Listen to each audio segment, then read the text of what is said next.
এভাবে দিলে সেটা ঠিক আইন সিদ্ধ হয় না।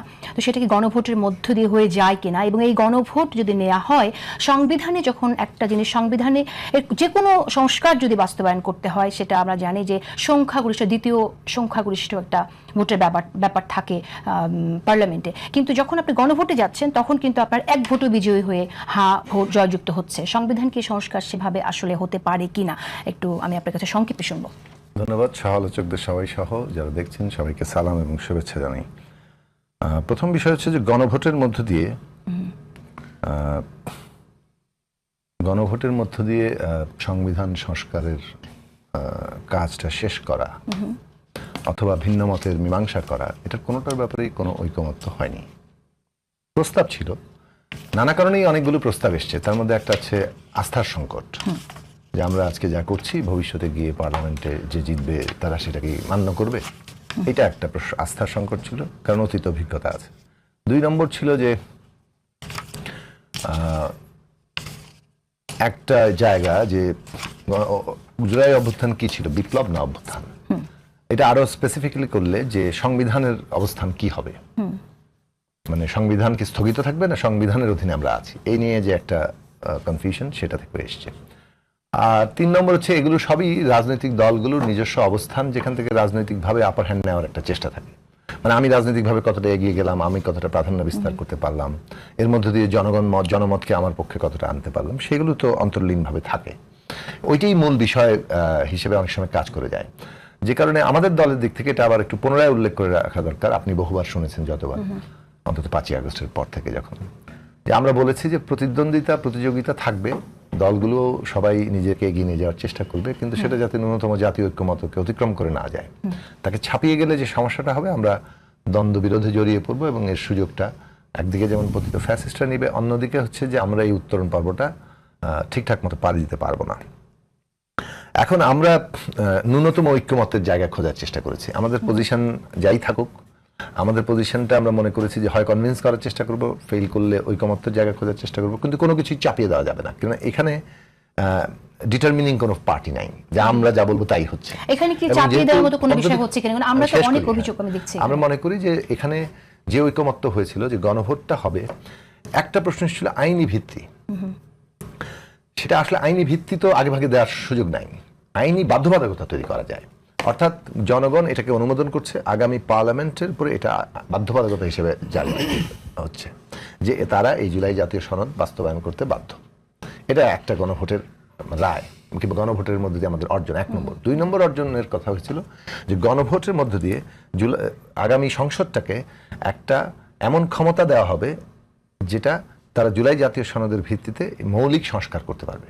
এটা কনস্টিটিউয়েন্ট পাওয়ারের মতো, যেভাবে কনস্টিটিউয়েন্ট পাওয়ার দিয়ে একটা গণপরিষদ কিংবা সংবিধান সভা একটা নতুন সংবিধান তৈরি করে, কিন্তু এইখানে এটাকে একটু বেঁধে দেওয়া হচ্ছে যে আপনি জুলাই জাতীয় নতুন সংবিধান করতে পারছেন না এবং জুলাই জাতীয় সনদের বাইরেও যেতে পারছেন না।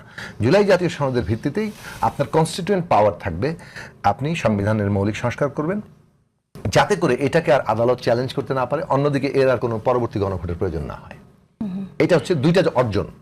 তার মানে আপনি গণভোটে যাচ্ছেন, অনুমোদন এবং একটা ক্ষমতা অর্পণ করছেন, কিন্তু নিজে এটার মীমাংসা করে ফেলছেন না গণভোটের মধ্যে দিয়ে। ফলে গণভোটের মধ্যে দিয়ে সংবিধানের মীমাংসা হয়ে যাচ্ছে না, যেটা হচ্ছে যে সংসদকে সেটা করার জন্য বাধ্য করা হচ্ছে, বাধ্যতা আরোপ করা হচ্ছে এবং ক্ষমতাও দেওয়া হচ্ছে। সংসদকে আপনি বাধ্যতার জন্য, আমি সংসদকে বাধ্য করা হচ্ছে, ঠিক আছে, কিন্তু সংসদকে বাধ্য করছেন, বাধ্যতা মানে একটা বাধ্যবাধকতার মধ্যে ফেলছেন। কোন বিষয়ে ফেলছেন? সংবিধান সংস্কারের বিষয়ে। সংবিধান সংস্কার যদি সংসদ করে তখন তো 2/3 মেজরিটি লাগবে, কিন্তু আপনি কি 2/3 মেজরিটি ভোটে সেই থ্রেশহোল্ড দিয়ে কি আপনি সেটা বাধ্য করছেন? আপনি তো গণভোটে যখন যাচ্ছেন তখন আপনি সিম্পল মেজরিটি নিয়ে আসছেন। আমি হতে পারছি, কারণ আমরা তো কখনো আমাদের এখানে কিন্তু এই ধরনের সংবিধান সংস্কারের এতগুলো গণভোটে অনুমোদন নিচ্ছে, এটা তো আমরা বাধ্যবাধকতা আরোপ করা হচ্ছে, কিন্তু অনুমোদন নেওয়া হচ্ছে। 2/3 মেজরিটিতে ডেফিনেটলি সংবিধান সংস্কার হবে। এখন সেখানে ধরুন ঐকমত্য অংশ আছে, সেটা তো এমনি চলে যাবে, কারণ সবাই রাজি। আর যদি কোনো দল 2/3 মেজরিটি না পায়, তখন কম্প্রোমাইজে যেতে হবে। আলাপ আলোচনার মধ্যে দিয়ে যতটুকু ঐকমত্য হয়, সেইটা ওই সংবিধান সংস্কার পরিষদ কিংবা ওই কনস্টিটিউয়েন্ট পাওয়ার নিয়ে যে আইনসভা, সেটা তারা করবে। এই ছিল 15ই অক্টোবর পর্যন্ত আমাদের আলাপ আলোচনা, ঠিক আছে। এখন এই যে গণভোটটা হবে, সেটা একটা আদেশ হবে, এটার বিষয়ে আমরা বলেছি। সেই আদেশের অধীনে একটা মানে গণভোট অধ্যাদেশ কিংবা আইন করা হবে।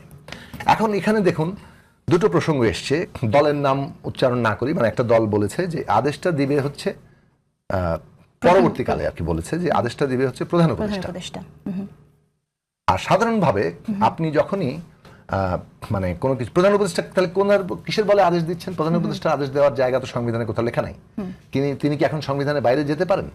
জুলাই গণঅভ্যুত্থানের ভিত্তিতে তিনি যদি একটা আদেশ জারি করেন, তাহলে যেটা হয় কার্যত সংবিধানকে ছাপিয়ে যাওয়া হয় এবং সংবিধানকে আপনি বাইপাস করেন। সেই বাইপাস করার বিষয়টা আসলে আইনসম্মত হয় কিনা এবং সংবিধানকে এখন আপনি আসলে বাইপাস করতে পারেন কিনা, সেইটা একটা বড় তর্কের জায়গা হিসেবে ছিল। এক, আমরা যে কারণে সমাধান, আমি একটু শেষ করে নিই, যেহেতু আমি মতামত শুনেন পরে কমিয়ে দিয়েন, কারণ হচ্ছে আমরা ছিলাম যেহেতু কনসিস্টেন্টলি, সেই কারণে বলছি। সেটা হচ্ছে যে আমাদের দিক থেকে এটা ছিল যে এই সরকার বিশেষ সরকার, আবার এই সরকার সংবিধানকে সাথে নিয়ে চলেছে 106-এর মধ্যে দিয়ে। কাজেই এর একটা দ্বৈত চরিত্র আছে, বিশেষ অবস্থায় তৈরি আবার সংবিধানের সাথে। ফলে তার যাই সে জারি করবে, এখন সরকার যা কিছু জারি করবে, এটা আসলে এসেন্সের দিক থেকে হচ্ছে অর্ডিন্যান্স। কারণ আপনি পার্লামেন্ট থাকলে আইন করেন, পার্লামেন্ট না থাকলে অর্ডিন্যান্স জারি হয়। এবং যে কোনো অর্ডিন্যান্স জারি করেন, অলরেডি 58টা অর্ডিন্যান্স জারি করছে এই সরকার, সবই কিন্তু রাষ্ট্রপতির নামে গেছে। ইংল্যান্ডে গেলে কিং এর নামে অথবা কুইনের নামে যাবে, এটা হচ্ছে রাষ্ট্রের একদম প্রতীক থাকে, তার নামে যাওয়া। ফলে ব্যক্তি বিশেষ এখানে ইম্পর্টেন্ট না, ইম্পর্টেন্ট হচ্ছে নামে। 58টা তো অধ্যাদেশ হয়ে গেছে, এবং আরো যে 84টার মধ্যে যেগুলো সংবিধান সংশ্লিষ্ট নয়, সেগুলো কিন্তু আগেই অধ্যাদেশ হয়ে যাবে এবং সেগুলো ওই রাষ্ট্রপতির নামেই যাবে। সংবিধান প্রশ্নে এখন বলে যে অধ্যাদেশ তো সংবিধান বদলাতে পারে না। আমরা তো সংবিধান বদলাচ্ছি না, অধ্যাদেশ করা হচ্ছে একটা গণভোটের জন্য, যে গণভোট সংসদকে এম্পাওয়ার করছে। এইটুকু জায়গা পরবর্তীকালে র্যাটিফাইড হবে সংসদে।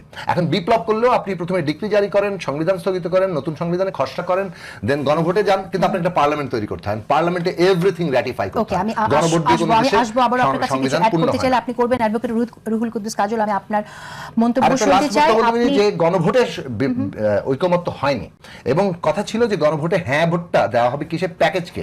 ঐকমত্য, ভিন্ন মতের নোট অফ ডিসেনশন নোট লেখা আছে, যে দল সংখ্যাগরিষ্ঠতা পাবে অথবা ম্যান্ডেট পাবে তাদের প্রস্তাব যাবে। তার মানে হচ্ছে আপনি পুরোটাকে হ্যাঁ অথবা না বলছেন। আপনি এখন হঠাৎ করে এসে জুলাই সনদে লেখা আছে নোট, ওইটা নাই করে দিয়ে একটা প্রস্তাব দিলেন, তার মানে তো আপনি আসলে ইম্পোজ করছেন একদিকে, অন্যদিকে